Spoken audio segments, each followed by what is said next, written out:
जाने रहमान पे लाखों सलाम। সুবহানাল্লাহ। কতটি হলো? 180। আর একবার বলেন সুবহানাল্লাহ। কতটি হলো? কি ব্যাপার গো, অঙ্কতে কাঁচা নাকি আপনারা? আর একবার বলেন সুবহানাল্লাহ। প্রত্যেকবার যদি আপনার সুবহানাল্লাহ বলেন তো 90 করে প্লাস হতেই থাকবে। তো লাভ টাকার আমাদের না আপনাদের? তো জোরে বলুন সুবহানাল্লাহ। আর একটু দুই হাত তুলে বলুন ইয়া রাসূলুল্লাহ। কবি বলছেন বাবা, ও মদিনার মাটি রে,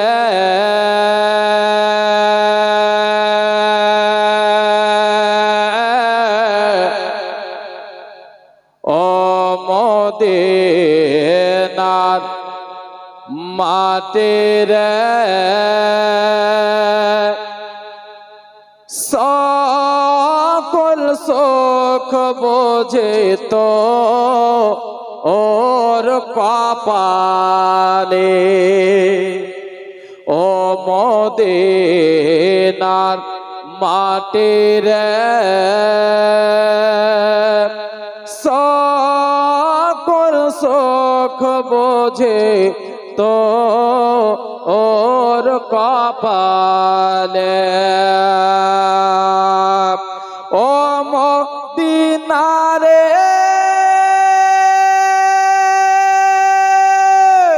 তোর বুকে আমার নবে, যার লাগে পাগল সবে,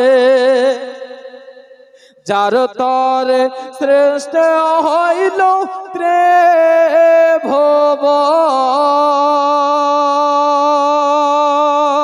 কাদিয়ামে সারাক্ষণে কখন যাব সেখানে, কাদিয়ামি সারাক্ষণে কখন যাব সেখানে, আর সহে না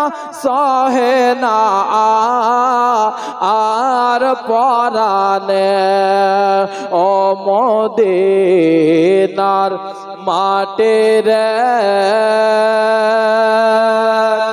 সকল সুখ বোঝে তো ওর কপালে, জোরে বলুন সুবহানাল্লাহ। ও মদিনারে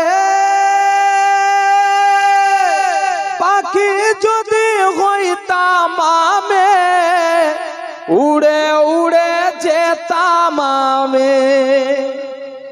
হচ্ছে না বাবা, যেরকম হওয়া দরকার সেরকম হচ্ছে না, জোরে বলুন আর একটু জোরে। ও মদিনারে পাখি যদি হইতাম আমি, উড়ে উড়ে যেতাম আমি, থাকতো না মনে কোনো যাতনা,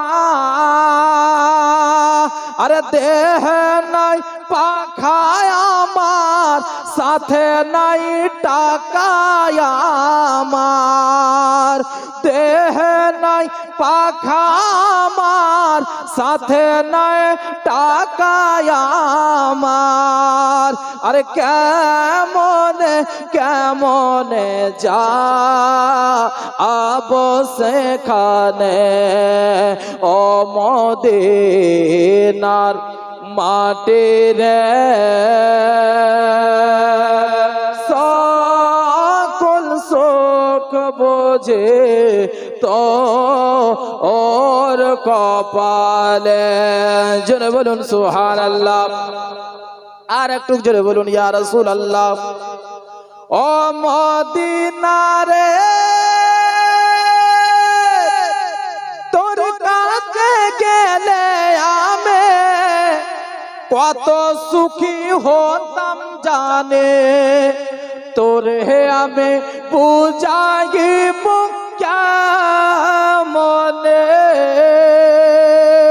আরে রোজা মোবারক গিয়ে নবী নবীজিকে সালাম দিয়ে রোজা মুবারক কিয়ে নবীজিকে সালাম দিয়ে আরে বলেতাম ওনের বেদনা ও মদিনার মাটি রে সকল সুখ বোঝে তো ওর কপালে ও মদিনার মাটি রে সকল সুখ বোঝে তো ওর কপালে আল্লাহুম্মা সাল্লি আলা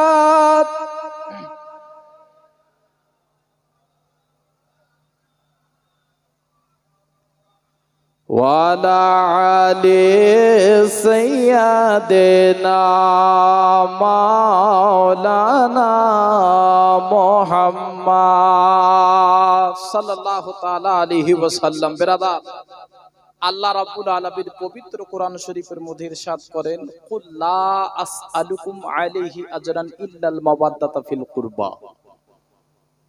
কুল, হ্যাঁ নবী আপনি বলে দিন আপনার উম্মতিদেরকে কি যে আমি যে আল্লাহর পক্ষ থেকে আমি যে তোমাদেরকে দ্বীন ইসলাম দিয়েছি, কোরআন দিয়েছি, নামাজ দিয়েছি, রোজা দিয়েছি, হজ দিয়েছি, আমি যে আল্লাহ পর্যন্ত তোমাদেরকে পৌঁছে দিয়েছি, এর পরিবর্তে আমি কিছু চাই না, শুধু চাই আহলে বাইতের প্রেম প্রীতি। জোরে বলুন সুবহানাল্লাহ।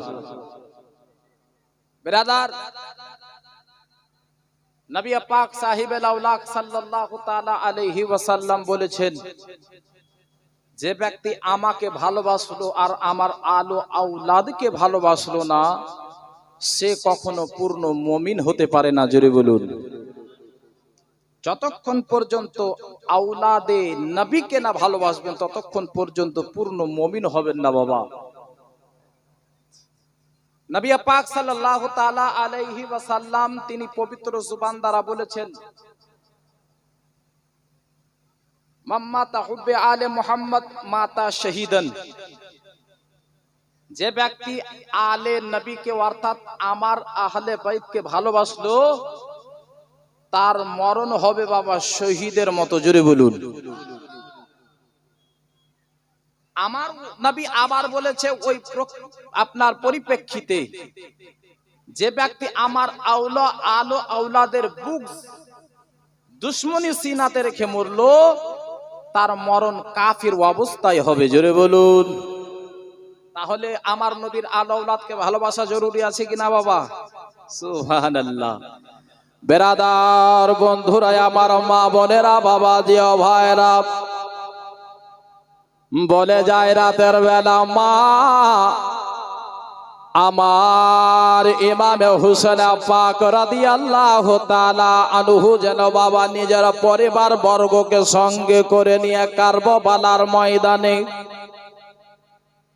বেরাদার বন্ধু আমার মা বোনেরা, মুহররম মাসের যেন 9 তারিখ বাবা বৃহস্পতিবারের দিন, এ বেরাদার আমার নবীর হাজরাতে ইমামে হুসেন পাক আমার নবীর নওয়াসা যেন বাবা কারবালার ময়দানে যেন বাবা নিজের আলো আওলাদকে সঙ্গে করে যেন বাবা কারবালাতে উপস্থিত আছেন। বাবা রে, ওই দিক থেকে যেন বাবা ইয়াজিদের লালিত পালিত কুকুর ওবাইদুল্লাহ ইবনে জিয়াদ যেন বাবা যুদ্ধের যেন নাগারা বাজিয়ে দিল, যুদ্ধের যেন বাবা বাঁশি বাজিয়ে দিল, ঢোল যেন পিটে দেওয়া হলো, বলে হোসেন গো শোনো, আমরা যুদ্ধের জন্য প্রস্তুত আছি, তুমিও হোসেন প্রস্তুত হয়ে যাও। এ বাবারা, ওইদিকে যেন বাবা 22,000 সৈন্য রে বাবা, আর এইদিকে মাত্র 72 জন। আমার হুসেন পাক রাদিয়াল্লাহু তাআলা আনহু যেন বাবা এইদিকে যেন বাবা 72 জনকে নিয়ে আছে, ওইদিকে যেন বাবা ইয়াজিদের সৈন্যরা 22,000, সবাই যেন বাবা হিংস্র প্রচুর মতো আপনার যেন দাঁড়িয়ে আছে যে কখন হুসাইন আসবে আর হুসেনের সঙ্গে যুদ্ধ করব। এই বেরাদার, আমার হুসেন পাক রাদিয়াল্লাহু তাআলা আনহু যেন বাবা যুদ্ধের পূর্বে আমার হুসেন যেন বাবা এক পা দুই পা করতে করতে করতে করতে চলে গেলেন, ওই 22,000 সৈন্যদের সামনে দাঁড়িয়ে গেলেন। আমার নবীর নওয়াসা ইমাম হুসেন পাক একটা ছোট্ট করে বক্তব্য দিয়েছিলেন। ওরে কুফাওয়ালারা, ও কুফাওয়ালারা, আজকে যে তোমরা আমাকে মারার জন্য তোমরা তৈরি আছো গো, তোমরা কি আমাকে চিনো না? তোমরা কি আমাকে জানো না? ও কুফাওয়ালারা, তোমরা যদি আমাকে চিঠি যদি না লিখতে গো, আমাকে যদি তোমরা চিঠি না লিখতে, তাহলে আমি এই কুফা নগরে আসতাম না, তাহলে আমি কারবালা পর্যন্ত আসতাম না। এ হানি বিন হানি, তুমি আমাকে চিঠি লিখেছো কিনা বলো, তোমার স্বাক্ষর আছে কিনা বলো। এ বাবারা, কুফাওয়ালারা সবাই যেন মাথা নত করে দিল, আর কেউ যেন বাবা বলতে পারে না, কেউ যেন বাবা আর যেন হুসেনের দিকে তাকাতে পারে না। বাবারা, আমার হুসেন পাক রাদিয়াল্লাহু তাআলা আনহু যেন বাবা ওই 22,000 সৈন্যদের সামনে আমার হুসেন যেন বাবা বলতে লাগলো, শোনো গো, আজকে যে যাকে মারার জন্য তোমরা তৈরি আছো, আজকে যাকে মারার জন্য তোমরা প্রস্তুত আছো, জানো তার পরিচয় কি? ইবনে সাদ, তুমি কি জানো না? তুমি